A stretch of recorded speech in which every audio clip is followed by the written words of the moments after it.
नमस्कार, आप देख रहे हैं अपन झारखंड का बुलेटिन और मैं सुष्मिता राज आपके साथ। बुलेटिन की शुरुआत बड़ी खबर के साथ कर लेते हैं। रांची के ईडी ऑफिस में पुलिस ने छापेमारी कर दी है। ईडी ऑफिसर्स पर मारपीट के आरोप को लेकर एयरपोर्ट थाने की टीम ने यहां दबिश दी और ईडी अफसर प्रतीक और शुभम पर पेयजल विभाग के क्लर्क संतोष कुमार के साथ मारपीट कर सर फोड़ने तक का आरोप लगा है।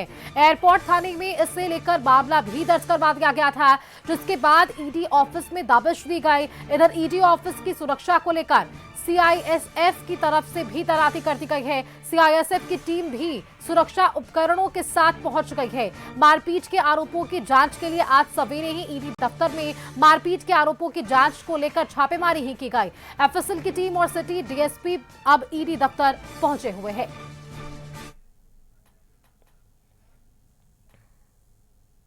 और रांची में पुलिस के ईडी के दफ्तर में छापेमारी करने पर बीजेपी ने कड़ी प्रतिक्रिया दी है। बीजेपी का साफ तौर पर कहना है कि हेमंत सरकार ने बदले की भावना से प्रेरित होकर ईडी के दफ्तर में रेड करवाया। एक संवैधानिक संस्था पर रेड के लिए हेमंत सरकार को दूरगामी परिणाम झेलने होंगे। Power corrupts and absolute power corrupts absolutely. सत्ता का गुमान इस सरकार के सर पर इतना चढ़ गया है कि वो पार्लियामेंट के एक्ट के द्वारा बनी गई एक संवैधानिक संस्था पर वो रेड कर रही है। साहब, हास्यास्पद स्थिति उन्होंने पैदा कर दी है। अगर किसी अधिकारी से किसी मामले में पूछताछ करनी थी तो बीएनएस के तहत नोटिस देकर बुलाने का प्रावधान था।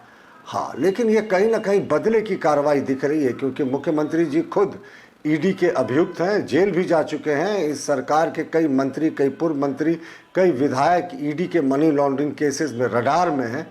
तो राज्य सरकार ने आज जिस तरीके से ईडी के दफ्तर पर रांची में रेड किया है, ये बहुत ही दुर्भाग्यपूर्ण है और दूरगामी इसके बहुत खराब परिणाम इस राज्य सरकार को झेलने होंगे। और रांची स्थित ईडी दफ्तर पर राष्ट्रीय पुलिस की दबिश को लेकर सियासी पारा बिल्कुल चढ़ चुका है। बीजेपी के बयान पर कांग्रेस ने पलटवार करते हुए कहा कि ईडी बीजेपी का इलेक्शन मैनेजमेंट डिपार्टमेंट के रूप में काम करता है। साथ ही कहा कि झारखंड में कानून का राज है जो सभी के लिए बराबर है। गई ईडी के कार्यालय और दर्द होने लगा भारतीय जनता पार्टी को। उन्हें ऐसा लगने लगा कि उनके दफ्तर पर में पुलिस घुस गई है। स्वाभाविक तौर पे यह बात दर्शाता है कि कहीं ना कहीं भारतीय जनता पार्टी ईडी को लेकर के ज्यादा संजीदा है। इसलिए संजीदा है कि ईडी भारतीय जनता पार्टी का इलेक्शन मैनेजमेंट डिपार्टमेंट के रूप में काम करता है। वो सही है, वो ठीक है, लेकिन भाई साहब, यह झारखंड है और यहां कानून का राज स्थापित है। और जब कानून का राज स्थापित हो तो कानून हर व्यक्ति के लिए यहां बराबर है। इधर बाबूलाल मरांडी ने भी पुलिस की मंशा पर सवाल उठा दिए हैं। उन्होंने सोशल मीडिया पर पोस्ट कर लिखा कि ईडी कार्यालय में सीएम हेमंत सोरेन और पुलिस प्रशासन से जुड़े करोड़ों रुपए के भ्रष्टाचार के मामले से संबंधित महत्वपूर्ण साक्ष्य मौजूद है। आशंका है कि पुलिस कार्रवाई की आड़ में इन अहम साक्ष्यों के साथ छेड़छाड़ कर उन्हें नष्ट करने का प्रयास कर सकती है। झारखंड में पहले ईडी के खिलाफ झूठे मुकदमे दर्ज कराए गए और जेएमएम ने ईडी पर हमले की कोशिश भी की है। इस खबर पर हम आपको सीधे लिए चलेंगे राजधानी रांची। हमारे साथ संवाददाता संदीप जुड़े हुए हैं। संदीप का रुख करते हैं। संदीप, देखिए, चुनाव से पहले की बात हो या चुनाव के बाद, परिणाम आने के बाद भी लगातार केंद्रीय जांच एजेंसियों के दुरुपयोग की जो बातें हैं हमेशा से कही गई है सत्ता पक्ष की तरफ से, और इस वजह से कई बार सवाल भी खड़े किए गए और बीजेपी पर सीधे सीधे इसीलिए आरोप भी लगाए गए थे। लेकिन आज जो प्रकरण सामने आ रहा है, ईडी दफ्तर में जो छापेमारी की खबर सामने आई है, ऐसे में अब बीजेपी को एक और बड़ा मुद्दा मिल गया है कि कहीं ना कहीं यहां छापेमारी के आड़ में जो महत्वपूर्ण दस्तावेज ईडी के दफ्तर के भीतर रखे गए हैं, कहीं उसके साथ छेड़छाड़ क्या ना हो। जी, यदि इस पूरे प्रकरण को देखा जाए तो कहीं ना कहीं संतोष कुमार के साथ जो 12 तारीख को ईडी के दफ्तर में पूछताछ की बात सामने आ रही है और संतोष कुमार के द्वारा जो एफआईआर दर्ज कराया गया है एयरपोर्ट थाने में, और उन्होंने आरोप लगाया है कि पूछताछ के क्रम में ईडी के अधिकारियों ने उनसे मिसबिहेव किया है, उनके साथ मारपीट की गई है और इस एफआईआर के बाद आज रांची पुलिस ईडी दफ्तर पहुंची है और इस वक्त हम ईडी दफ्तर के बाहर ही मौजूद हैं। हालांकि लगभग सुबह 7:30 से 8 बजे के बीच में ही रांची पुलिस ईडी दफ्तर पहुंची है और अब तक जो जांच इस पूरे मामले की है रांची पुलिस कर रही है। हालांकि थोड़ी देर पहले जो सिटी डीएसपी हैं वे भी पहुंचे हैं, उनके साथ जो एफएसएल की टीम है, एफएसएल की टीम भी ईडी दफ्तर में प्रवेश की है। हालांकि जांच करेगी कि क्या उस दिन मारपीट की घटना जो संतोष कुमार ने एफआईआर दर्ज कराया है उस तरह की कोई भी घटना हुई है या नहीं। हालांकि रांची पुलिस यह जरूर तफ्तीश में जुटी है कि उससे संबंधित जो साक्ष्य है, चाहे सीसीटीवी कैमरे या सीसीटीवी रिकॉर्ड की बात करें या फिर जो एफएसएल की टीम बुलाई गई है, तो एफएसएल की टीम यह जरूर देखने की कोशिश करेगी कि यदि इस तरह की घटना हुई है तो किस स्थान पे हुई थी, वहां पे जो उसके सैंपल हैं एफएसएल के जो कर्मचारी हैं उनके द्वारा ली जाएगी। और कहीं ना कहीं रांची पुलिस इस मामले की तफ्तीश कर रही है कि संतोष कुमार के द्वारा जो एफआईआर दर्ज किया गया है ईडी के अधिकारियों के खिलाफ उसमें कितनी सत्यता है। हालांकि इसकी जांच रांची पुलिस कर रहे हैं। रांची के जो सिटी डीएसपी हैं वे भी ईडी दफ्तर पहुंचे हैं। हालांकि सुबह से ही यदि बात करें तो जो सदर डीएसपी हैं वे इस ईडी दफ्तर में हैं, उनके साथ एक थाना प्रभारी भी हैं और 4 से 5 जो जवान हैं ईडी दफ्तर के अंदर हैं। हालांकि बाहर में भी सुरक्षा के दृष्टिकोण से जो रांची पुलिस के जवान हैं उनकी तैनाती है। वहीं दूसरी तरफ जो ईडी दफ्तर में जिनकी सुरक्षा की कमान होती है उनकी भी कह सकते हैं यहाँ पे उनको भी लगाया गया है। तो देखना होगा कि जांच में आखिर रांची पुलिस को क्या सबूत और मिल पाते हैं, क्योंकि जो एफआईआर दर्ज हुआ है उसके अनुसार रांची पुलिस या पूरी तफ्तीश कर रही है, जांच कर रही है कि जो संतोष कुमार ने जो एफआईआर में जो ईडी के 2 अधिकारियों के खिलाफ मामला दर्ज कराया है उसकी जांच जो रांची पुलिस है उनके द्वारा की जा रही है।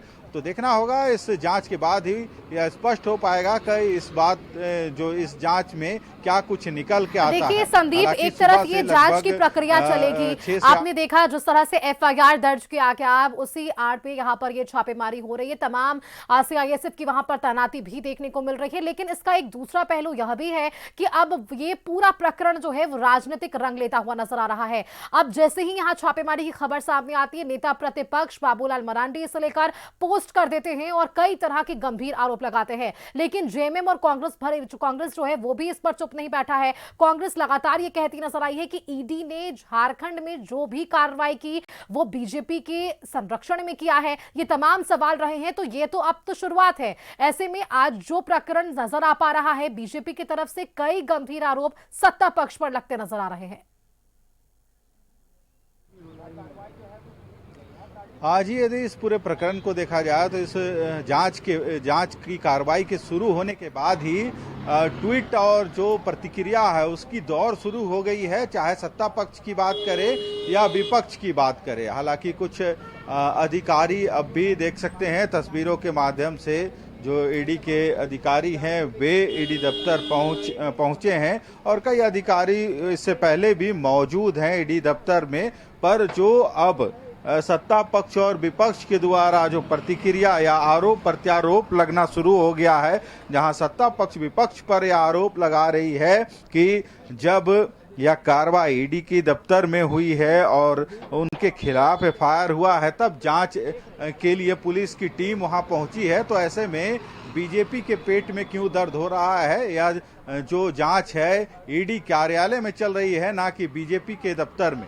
वहीं दूसरी तरफ यदि बीजेपी की बात की जाए तो वह सरकार पर यानी सत्ता पक्ष पर यह आरोप लगा रही है कि कहीं ना कहीं ईडी इससे पहले भी जमीन घोटाले समेत कई चीजों की जांच कर रही थी और उससे संबंधित जो दस्तावेज है ईडी दफ्तर में है, तो इस तरह की जो दस्तावेज है उन दस्तावेजों के साथ किसी तरह का छेड़छाड़ भी हो सकता है। रही वजह है कि बाबूलाल मरांडी ने भी ट्वीट कर भारत सरकार से एक अपील की है कि इस तरह की जो आज पुलिस के द्वारा कार्रवाई की गई है तो ऐसे में ईडी दफ्तर की सुरक्षा सशक्त किया जाए। अब देखना होगा जो ईडी दफ्तर संदीप में जो देखिए, लंबा अधिकारी समय पुलिस के हुआ जो छापेमारी चल रही है, एयरपोर्ट थाने की टीम वहां पर जो पहुंची, लंबा समय इसके लिए बीत रहा है। ऐसे में अब क्या अंदर खाने से कोई जानकारी मिल पा रही है इस छापेमारी से जुड़ी हुई? क्या कोई अपडेट अंदर खाने से कि किस तरह से ये छापेमारी आगे भी चलने वाली है? वो कौन से नाम सामने आ रहे हैं जो एफआईआर में जिनके नाम का जिक्र भी किया गया? इन सवाल का जवाब तस्वीरों के दिखाने के माध्यम से भी दीजिएगा संदीप।